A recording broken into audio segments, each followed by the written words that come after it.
There's a kind of love that doesn't ask questions. It doesn't check credentials, doesn't weigh pros and cons, and doesn't flinch in the face of danger. It moves quickly, instinctively, and deliberately. It says yes before calculating the cost. That love has no conditions, no expectations, and no limits. This love doesn't wait to be earned. It offers itself freely, without hesitation. It's agape. Agape is not a theory or an ideal. It's not a concept reserved for saints or scholars. It lives in the muscle and memory of those who serve others without reward. It exists in the heat of fire, in the stillness of smoke, in the pounding of boots against pavement.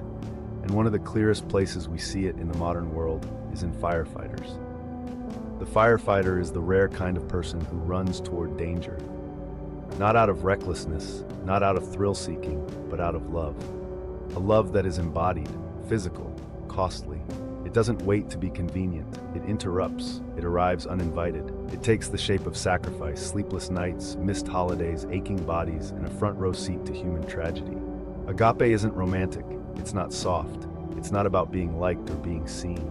It's the kind of love that shows up before dawn, cleanses equipment, memorizes floor plans, and prepares for the worst. Not because it's fun, but because someone, somewhere will need saving. That love doesn't discriminate. It doesn't ask who you are before it responds. Whether it's a child or a criminal, a neighbor or a stranger, a friend or someone who's never shown love themselves, agape moves the same way.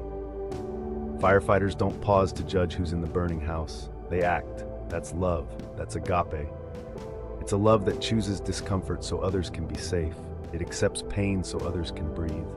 It walks through smoke to find the forgotten, the trapped, the lost. Agape listens for the faintest cry in the chaos, searches every corner, and refuses to give up.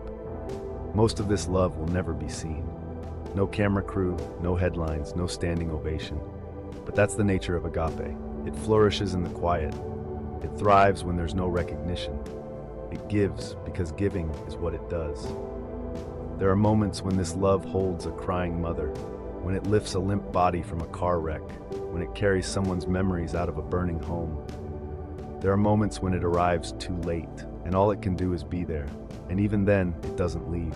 This is the kind of love that trains endlessly, not for show, not for pride, but because someone's life may depend on it. The repetitions, the drills, the sweat, the fatigue, it's all part of agape. It's all part of the preparation to be ready. When the call comes, and when the alarm sounds, there's no time for doubt, only movement, only love in motion. They know the risk. They go anyway, through fire, through flood, through broken glass and billowing smoke. The only thing that matters is the life on the other side of the door. Agape doesn't retreat. It stays. When everything is collapsing, when the roof is caving in, when the floor gives way, when the oxygen runs low, it stays, it reaches further, it pushes past fear. But it's not just the fire that wears on them. It's the aftermath, the silence after the sirens, the images that don't go away, the lives they couldn't save, the guilt that sneaks in, the trauma that builds quietly over years. Still they come back, still they love. And in the spaces between calls, there is another kind of agape. Between brothers and sisters at the firehouse, a shared bond, a silent understanding, a willingness to die for each other. Without hesitation, the meals shared, the laughter, the grief, the arguments, the long nights, all of it held together by love that's not afraid to get real. Agape doesn't always look heroic. Sometimes it's found in the firefighter cleaning the truck after a devastating scene. Sometimes it's in the one who picks up an extra shift, so a friend can see their kid's recital. Sometimes it's in the quiet ride home, no words spoken, just a shoulder to lean on. The families of firefighters know agape too. The spouse who holds down the home while their partner runs into danger. The children who hug tighter every time the door closes. The parents who pray every time they hear sirens. Their love is the anchor. It's the love that waits, the love that sacrifices in silence. And when a firefighter is lost, agape speaks through the tears. In the way helmets are placed on the casket, in the way cities stop to honor a life lived for others. In the bell rung one last time. Agape doesn't end with death, it leaves legacy.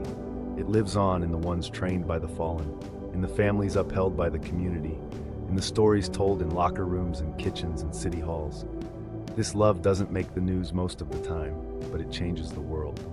One life, one rescue, one act of service at a time. Firefighters may not use the word agape, but every time they show up, every time they enter chaos, every time they offer their presence in someone else's worst moment, they live it. They prove that love isn't weak. Love is the strongest force on earth. Agape is not about feeling, it's about choosing. Choosing to go when it's easier to stay. Choosing to serve when it costs everything. Choosing to believe that one life is worth risking your own. And this kind of love doesn't belong only to saints or martyrs or distant figures from history. It walks among us in turnout gear. It speaks in radio codes. It breathes through SCBA masks.